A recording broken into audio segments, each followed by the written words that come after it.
Welcome back. My name is Daniela and I'm going to talk through the books that I read in the month of September. So I had a pretty good reading month actually. I started off the month quite slow because I was reading a couple of bigger fantasy books, but after finishing those, I dedicated a weekend to a bit of a marathon, and after that, my page count just went on an uptick, and so did my book count. So the first thing I'm going to go over is I read I'm Thinking of Ending Things by Ian Reid, if I'm not mistaken, and I rented that on my Kobo from my local library. It was very good. I very much enjoyed it, and I cannot wait to see the Netflix movie. Me and my partner are trying to keep it for the spooky month, which we are now officially in. So I am very excited to read it because the book genuinely did give me the heebie-jeebies.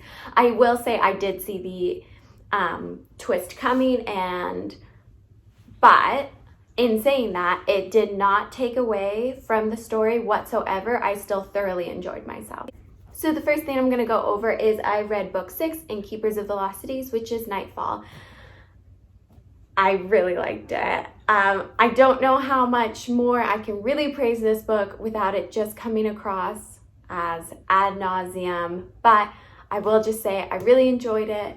I'm really excited to continue the series now that my pre-order for book 8 came in.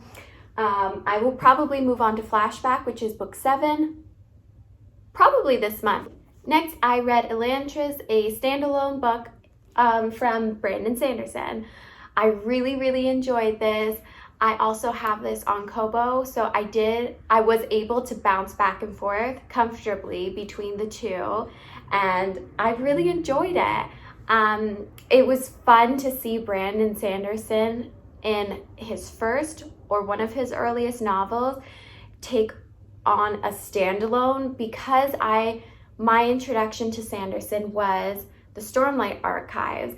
I'm used to very expansive, extensive world building and being able to fall into that. Whereas with this one, I was really happy he was able to give me such a full world and keeping it with such a small page count.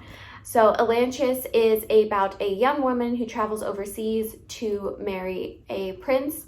And once she gets there, she finds that the prince has passed away. We also take on the perspective of the prince. He has gone to Elantris because he has been taken by a curse that befalls people. It used to be seen as a blessing, but now is seen as a curse.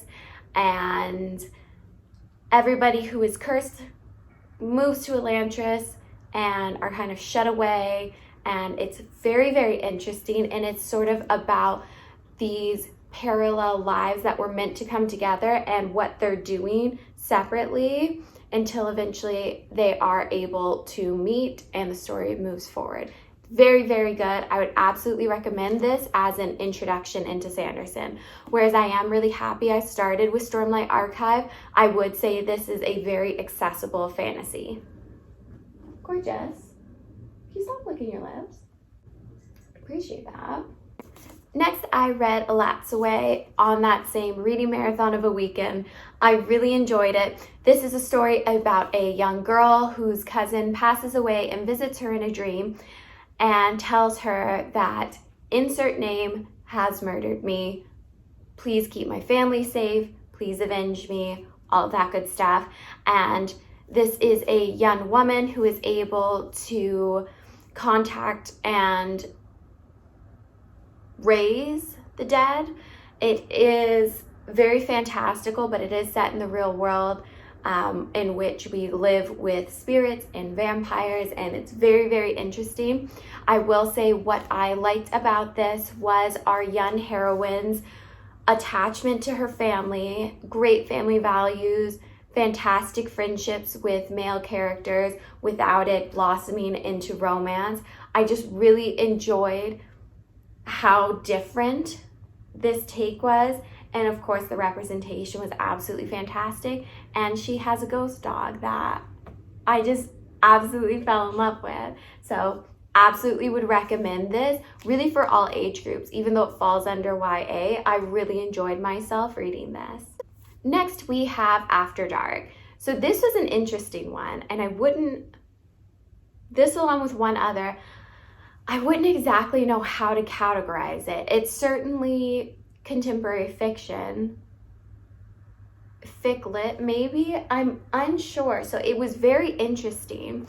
The best way to explain it, so we're following a bunch of people in the sort of witching hours, that strange time between night and morning, that weird in between that you don't really know what to call it. And we're following multiple perspectives of characters and what they're doing and how they're leading their lives during this time. But what I would say is, if you've ever just like woken up in the middle of the night and you see people walking down your street or cars driving by, and that kind of thought pops into your head of, I wonder what they're doing up at this hours. This kind of explores that thought of what people might be doing. In terms of a linear storyline, I don't think this really has one. I think this is more just an exploration of humanity at a certain point in a day.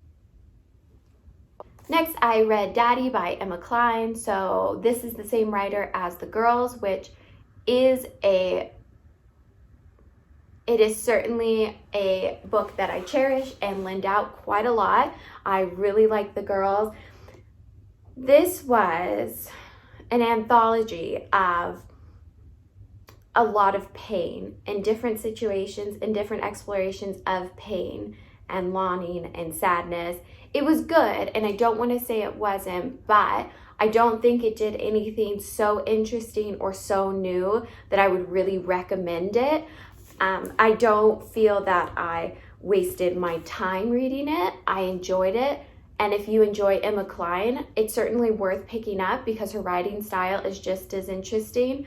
But in terms of what I read this month, on that spectrum, it does fall to the lower end. I don't think it explored anything that hadn't been explored already, and I don't think there was any nuance to the explorations that had previously been checked. If you have a long list of books you want to get to, I wouldn't put this at the top of the list above other things you're already looking to read. Next, I have a reread, which is Fahrenheit 451. I really enjoyed it. I don't have much to say about it. If you have never read it before, it is a sort of dystopian work. It takes place in a world in which all literature has been banned, and we follow a firefighter whose job is to burn any works that are caught being hoarded and kept by people, and the sort of exploration in his mind and getting his perspective as it slowly changes. It was great. Like I said, it's a reread, so I didn't necessarily take anything else away from it. I just heard there was a movie, so I wanted to reread it before watching, but then I heard from a lot of people that the movie wasn't good, so it just wound up being a reread, and I'm probably not gonna watch the film, unfortunately, but I enjoyed myself. Next, we have 100 Years of Solitude. So I think I touched on this when I first started it in a video last month, and I said I didn't really know how to explain it. I still kind of sit in that. I don't really know how to explain it. We follow a family through generations that are in this fantastical sort of village town, from the start of the town until it flourishes. We follow multiple generations. It's very beautiful. It's very interesting. I had to look up a few words, so I took away a new vocabulary from this book. I would say if you like classics and modern classics and very, very slow burns, and I don't want to say pointless stories, but I would say very, very character-driven stories to the point where plot is sort of falls into irrelevancy, then this is the book for you. I don't want that to sound like a bad thing because I quite like books like that. I really do enjoy a book that is just about a girl standing in line at a grocery shop, and that is a novella, and everything going through her head, we just explore that. I'm okay with that. But I know some people that is not their cup of tea. They need a plot and they need a fast plot. This is not the book for you. But if you're interested in the various exploration of humanity and close to no plot, then this is the book for you. Next, I read Burning Sugar.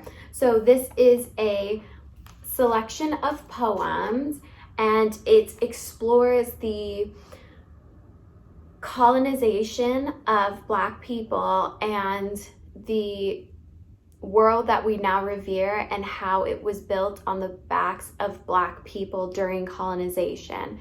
It was so moving and tough to read. Just all of these places that we talk about as forward thinking and the height of momentum in this current time period, and these grandiose cities, but how realistically they were built on the back of slavery, and the exploration in that is not delicate in this selection of poems, but it is very powerful. And I don't know how to review it besides to say that it was very impactful for me and I took away a lot of it. And once I can fully digest what I read, I'm going to go back and reread it. And also the cover is beautiful. So yes, this is something I will certainly be lending out to a lot of my friends that have similar interests in this aspect of literature and the current sort of sociological sphere that we're in right now and the social movements that we are currently a part of. I would and will be lending this out to anyone who asks for it because I do think it's very, very important. And now, in complete contrast to that, I read Air of Fire. I hated it. Hate's a strong word. Do I mean it? Kinda. So I probably will delve into spoilers, but this is also very old. So skip ahead if you don't want spoilers. I'll try and insert a stamp. So we're with Selena as she traverses across the ocean and goes to train her elfly ways. I thought I liked training stories because I've enjoyed most stories that take place in magical schools or a couple of fantasy books that I've read that it is training up and building anticipation for the remainder of the series. So I know we still have 4 books and this is the sort of necessary exposition. However, my God, every page I was flipping, I was like, oh, I don't care. I found new levels of just how much I don't care. And I was forewarned, a bunch of girls that I kind of follow with this series who have read it. They did say that this was a sluggish book. I have a new appreciation for the word sluggish because nothing happened in here until the last 50 pages where, again, spoilers, the last 50 pages where homegirl gets beheaded. And I wasn't even sad. I was like, thank God something's happening because I don't care. And also the reappearance of mate and male has shown in this Sarah J. Maas series. And just when I thought I could get away from mate and male, here it comes creeping up in book 4 to ruin my reading experience. But we're here now. We are dead in the middle of the series, and I will push through. I will continue because I committed to the box set. You are the death of the series for many people. I do believe that. Ugh. Next, I read 3 Dark Crowns by Kendar Blake. So I really enjoyed this. This is about 3 sisters that are raised separately each battling to become the queen of their nation. It happens every generation that the queen who beat her two sisters and killed them will then have three daughters, in which when they grow up and the queen passes, they will then have to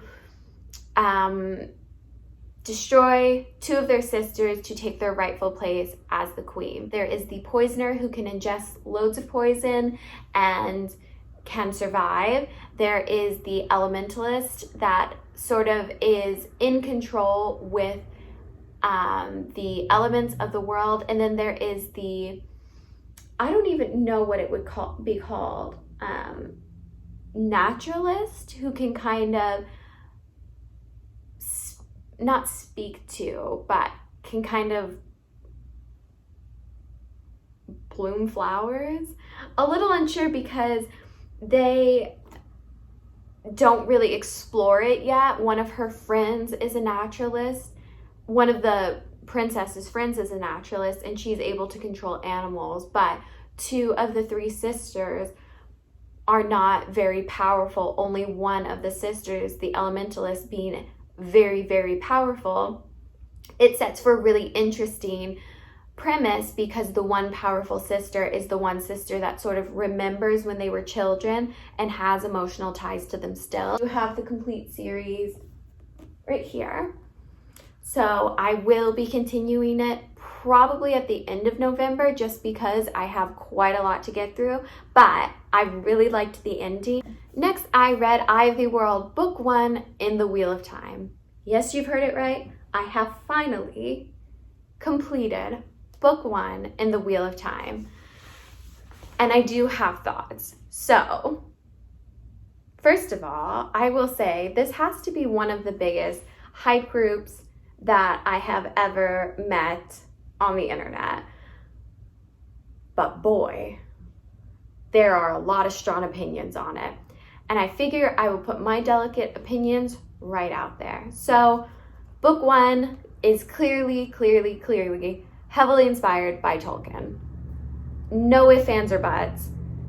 The very premise of this novel falls on a lot of tropes in which Tolkien invented. But past that, I would argue even the nature of the novel, the writing style, and the setup is very, very inspired by Fellowship of the Ring. Not a terrible thing, but it is worth noting that if you have read Tolkien quite a bit, which I have, it can be very tedious. I have been assured this is not the case for all of them, and Robert Jordan quickly blooms into his own as an author come book 2, 3, 4, 5, and onward through the series. So I was very determined to get through it. A couple of things I will also say is I did think it was fun. I thought the characters were a lot of fun. I really enjoyed our sort of female protagonist, if she would be called that. I enjoyed the rambunctiousness of Matt. I thought it was a lot of fun to see their friendship not strained but put into peril circumstances and how they're able to cope with that through a journey. So I had a lot of fun with that. I did find it a lot of the stakes being raised and raised and raised, which is kind of what I needed. I will say it doesn't happen until probably the last third of the book, so keeping that in mind. But I think it's important when you start any series to understand that exposition, usually there is a reason for it, and you will thank the author later because as they're raising the stakes and you're really settling into exposition and your foundation, sort of like The Way of Kings, it's necessary when an author is creating an entirely new world and an entire series that the stakes will get raised until it comes to a climax. When we're getting to the climax, oftentimes in fantasy, the foundation, the heavy foundation at the beginning allows for those roots to take place so you don't have so much exposition later on in the series. So just know that going in that this also has that. Lastly, I read Rage of Dragons by Evan Winters. I really enjoyed it. This is about a young boy named Tao who is very determined to seek revenge for something that happens early on in the novel. I don't want to take away from it because I didn't know what happened. And even though now I don't know that it's in the premise because I don't have that edition of synopsis on the back, but go into it blind because when something happens kind of early on, it spurs this journey that Tao takes for revenge and for, it's just so, Tao is so led in anger and seeking revenge that he really is blinded to a lot, and the ending is crazy. Okay, let me back up. So this takes place in a world in which women can call upon dragons, and men, it's 1 in every 1,000 or so women can call upon dragons, and 1 in every 100 men can sort of turn into this, I hesitate to say fighting machine because that makes it sound like something it's not, but they can turn and transform into a sort of juggernaut of sorts. And they are in a world in which they are constantly fighting the sort of natives to the land. This book takes place in which are the community and people we follow hit the shores and are in war with the natives, and then we jump back, or we jump ahead quite a few years and quite a few generations to where Tao is, and we are still fighting that same group of people. So that is the sort of broader scope of Rage of Dragons, but the kind of micro story being Tao's journey of seeking revenge and what anger can both allow you to accomplish and allow sort of a downfall. So those are all the books I read for this month. I read a total of 13, which I'm very happy with because I think halfway through the month I had only read about 4 books. So very happy with that. Pardon if you can hear my dog snoring. He's in his dog bed right next to me. And I officially moved house. We are almost done getting everything where it needs to. I was actually working the week because our move got pushed. I wound up working the weekend / week we did move. So my partner did a lot of the moving, but I set up my books and I sort of have an entire space just for tea and coffee and reading, and I am really excited to show you guys at some point. Thank you so much for watching. I would love to know what you guys have been reading and what are you going to be reading for the month of October, because I have such a weird TBR, because I am both interested in reading all the spookiest of things, but also in rereading a lot of series that will be continuing in the month of November. So keep an eye out for that video, and I will talk to you about what all I will be reading in the month of October. I hope you guys are having a phenomenal week and or weekend whenever I manage to upload this, and I will see you guys in my next video.